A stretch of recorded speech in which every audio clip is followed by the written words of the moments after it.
Reserve bank of India RBI నూతన సంవత్సరం మొదటి రోజున 2000 నోట్లపై కీలక అప్డేట్ ఇచ్చింది. చలామణి నుండి ఉపసంహరించబడిన 2000 నోట్లలో 98.12% బ్యాంకింగ్ వ్యవస్థలోకి తిరిగి వచ్చినట్లు ప్రకటించింది. డిసెంబర్ 31, 2024 నాటికి ఇంకా ప్రజల వద్ద 6,691 కోట్ల విలువైన 2000 నోట్లు మిగిలి ఉన్నాయని తెలిపింది.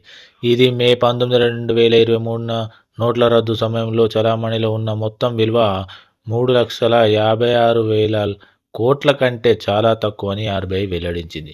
మే 19, 2023 వరకు చలామణిలో ఉన్న 2000 నోట్లలో 98.12% తిరిగి వచ్చినట్లు ఆర్బీఐ ఒక ప్రకటనలో తెలిపింది. 2000 నోట్లను మార్చుకునే లేదా డిపాజిట్ చేసుకునే సదుపాయం అన్ని ఆర్బీఐ ప్రాంతీయ కార్యాలయాల్లో అందుబాటులో ఉంది.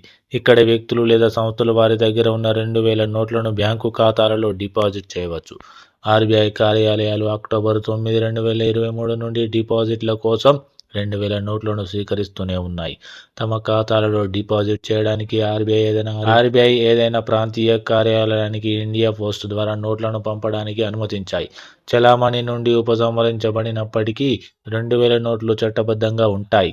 నోట్లను స్వీకరించే 19 ఆర్బీఐ కార్యాలయాలు అహ్మదాబాద్, బెంగళూరు, బేలాపూర్, భోపాల్, భువనేశ్వర్, చండీగఢ్, చెన్నై, గౌహతి, హైదరాబాద్, జైపూర్, జమ్మూ, కాన్పూర్, కోల్కతా, లక్నో, ముంబై, నాగపూర్, న్యూఢిల్లీ, పాట్నా, తిరువనంతపురాలలో ఉన్నాయి.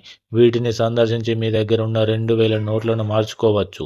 రూ. 1000, 500 నోట్ల రద్దు తర్వాత 2016 నవంబర్లో తొలిసారిగా 2000 నోట్లను విడుదల చేశారు.